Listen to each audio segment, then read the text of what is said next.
समाधानात राहो हीच आजच्या वसुबारसच्या दिवशी आम्ही कुलस्वामिनी आई तुळजाभवानीकडे प्रार्थना करत आहोत आणि महाराष्ट्रातल्या तमाम जनतेला शिवसेनेचे मुख्य नेते आणि महाराष्ट्र राज्याचे संवेदनशील उपमुख्यमंत्री माननीय एकनाथजी शिंदे साहेब यांच्या वतीने दिवाळीच्या आणि वसुबारसच्या मनापासून शुभेच्छा देते। खरं तर आजच्या पत्रकार परिषदेमध्ये बोलत असताना उबाठा गटाचे उठवळ प्रवक्ते संजय राऊत यांनी पुन्हा आपल्या अकलेचे तारे तोडलेले आहेत। ते म्हणतायत की महाराष्ट्रामध्ये गुजरात पॅटर्न राबवून सगळ्या मंत्रिमंडळांनी राजीनामा दिला पाहिजे, पण संजय राऊत जर तुम्हाला इतकी चाड असेल, जर तुम्हाला इतकीच लाज असेल तर पहिल्यांदा तुम्ही तुमच्या राज्यसभा खासदारकीचा राजीनामा द्या। अहो तुम्ही काही जनतेतून निवडून नाही आलात, तुम्ही मागच्या दाराने खासदार झालात आणि रोज उठून तुम्ही ज्यांना शिव्या शाप देता ना त्याच आमच्या 40 आमदारांच्या मतावरती तुम्ही राज्यसभेचे खासदार झालात। आतापर्यंत एकदाही तुम्ही जनतेला सामोरे गेला नाही।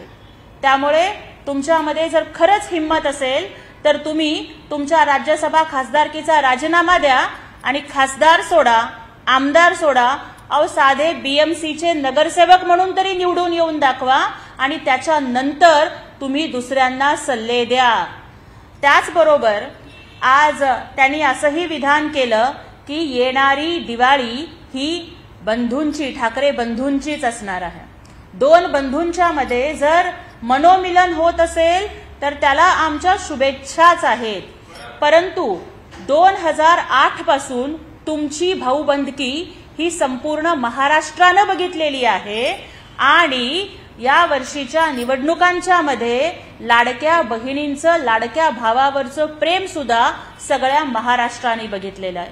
अहो आतापर्यंत महाराष्ट्राच्या राजकारणामध्ये चर्चा फक्त ह्याच व्हायच्या की दोन भाऊ एकत्र येणार का, काका पुतण्या एकत्र येणार का, वडील मुलगी एकत्र येणार का, पण मोठ्या घरातल्या भावांच्या वरती चर्चा होणारं राजकारण सर्वसामान्य गरीब कुटुंबातल्या लाडक्या बहिणींच्या दारापर्यंत पोहोचवण्याची किमया ही माननीय मुख्यमंत्री असताना एकनाथजी शिंदे साहेबांनी आपल्या मुख्यमंत्री पदाच्या काळामध्ये केली आणि 2,47,00,000 बहिणींना मानाची ओवाळणी दिली आणि हे महाराष्ट्र शासन लाडक्या बहिणींचं माहेर म्हणून उभं राहिलं।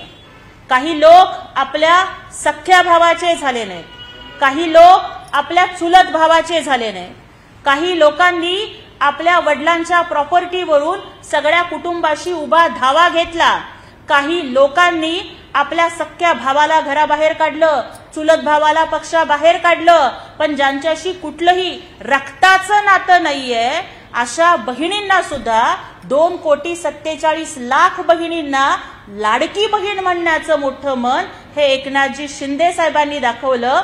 त्यामुळं या दिवाळीमध्ये सुद्धा भाऊबीज ही महायुतीचीच होणार आहे आणि संजय राऊत तुम्ही कितीही मोठ्या बाता मारलात तरी तुम्ही फुसकी फटाकडी ठरणार आहात। दिवाळीच्या फटाक्यांच्या मध्ये साप गोळी नावाचा एक प्रकार येतो, ती साप गोळी पेटवली ना की त्याचा प्रकाश सुद्धा पडत नाही, त्याचा आवाज सुद्धा येत नाही, फक्त काळा धूर निघतो आणि साप गोळी पेटवल्यानंतर त्या पूर्ण जमिनीवर आणि फरशीवरती सुद्धा सगळीकडे काळं काळं होतं। संजय राऊत ह्या त्याच साप गोळीसारखा आहे की ज्याला कुठलाच प्रकाश नाही, कुठलाच आवाज नाही, फक्त विषारी काळा धूर पसरवून महाराष्ट्राच्या मनाचं प्रदूषण करण्याचं काम हे संजय राऊत करत आहेत। त्यामुळे अशा साप गोळीपासून आपण सगळ्यांनीच सावध राहिलं पाहिजे आणि म्हणूनच आम्हाला या ठिकाणी वाटतंय की महाराष्ट्राच्या लाडक्या बहिणी या पुन्हा या सगळ्या लोकांना आपली जागा दाखवून दिल्याशिवाय गप्प बसणार नाही। एका बाजूला तुम्ही मोठ्या स्वाभिमानाच्या गप्पा मारता, मग मला या प्रश्नाचं उत्तर द्या की हर्षवर्धन सपकाळांची तक्रार करण्याचं पत्र तुम्हाला सोनिया गांधींना का लिहावं लागलं? अहो पत्र तर आपल्या पक्षप्रमुखांना लिहायचं असतं ना। म्हणजे तुम्ही मान्य केलंय का की तुमच्या पक्षाच्या मालकीण ह्या सोनिया गांधी आहेत? हर्षवर्धन सपकाळांच्या सारखे काँग्रेस पक्षाचे प्रदेशाध्यक्ष जे आमदार नाहीयेत, जे खासदार नाहीयेत, जे लोकप्रतिनिधी नाहीयेत, ते या दोन भावांच्या एकत्र येण्यावरती आक्षेप घेत आहेत आणि संजय राऊत इतके मजबूर होत आहेत की त्यांना सोनिया गांधींना पत्र लिहावं लागतं की 2 भाई एकत्र येणार का नाही हे यांच्या सोनिया माई ठरवणार. अरे मारे, इतर वेळेला दिल्ली समोर झुकणार नाही अशा पद्धतीची भाषा तुम्ही करता आणि मग आता सोनिया गांधींना काँग्रेसच्या हायकमांडला पत्र लिहून दिल्ली समोर घालीन लोटांगण वंदीन चरण हे जे तुम्ही चालवलंय, तुमच्या पाठीचा कणा तुम्ही गहाण टाकलेला आहे. आणि महाराष्ट्राचा स्वाभिमान टिकवण्याचं काम हिंदू हृदय सम्राट वंदनीय बाळासाहेब ठाकरे यांचे विचार, हे हिंदुत्व, हा भगवा सन्मानानं डौलानं पुढे नेण्याचं काम हे माननीय उपमुख्यमंत्री आणि शिवसेनेचे मुख्य नेते एकनाथजी शिंदे साहेब हे प्राणपणानं करत आहेत. आणि त्यामुळेच महाराष्ट्रातला तमाम शिवसैनिक त्यांच्या पाठीमागे उभा आहे. आज सामनाच्या पहिल्या पानावरती सुद्धा तुम्हाला एकनाथजी शिंदे साहेबांच्या विरोधातली बातमी छापावी लागते. अरे कुठल्या तरी पक्षाचा प्रवक्ता कुठल्या तरी एखाद्या टीव्हीच्या डिबेट शो मध्ये कुठलं तरी विधान करतो शिंदे साहेबांच्या बद्दल आणि तुम्हाला सामनाच्या पहिल्या पानावरती बातमी छापावी लागते. ये डर हमें अच्छा लगा. ही भीती आहे तुमच्या मनात एकनाथजी शिंदे साहेबांच्या नेतृत्वाबद्दल, त्यांच्या हिमतीबद्दल, त्यांच्या कर्तृत्वाच्या बद्दल ही भीती आहे तुमच्या मनात. आणि काय म्हणताय, अरे मालकाचं सामान कोण चोरून नेलं ना हे सगळ्या महाराष्ट्राला माहिती आहे.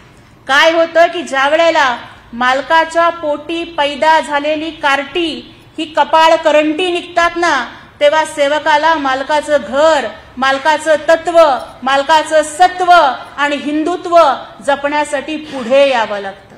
वडील खूप कर्तृत्ववान असले तरी सुद्धा जर पोटी नालायक औलाद जन्माला आली ना की मग आई वडिलांनी मोठ्या कष्टानं जमा करून ठेवलेली तांब्या पितळेची भांडी भंगारात विकून खाणारी औलाद जर जन्माला आली ना, मग त्यावेळेस सरदाराला पुढे यावं लागतं.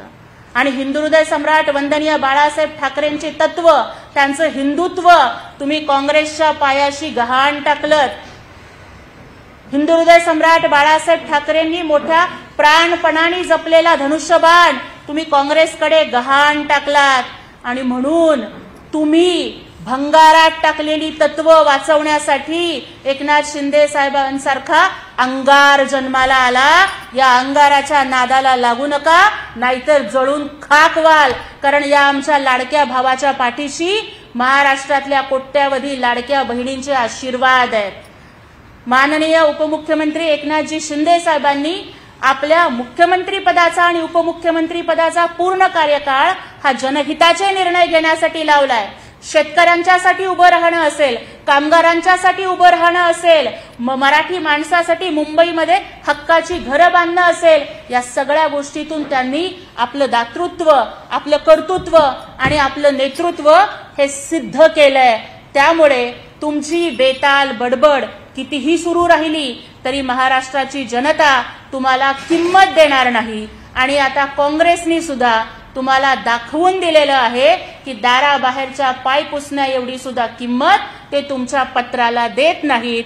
त्यामुळे लवकर शहाणे व्हा, अन्यथा मानसोपचारासाठी कुठल्या तरी मेंटल हॉस्पिटलमध्ये लवकरच तुम्हाला भरती होण्याची वेळ येईल.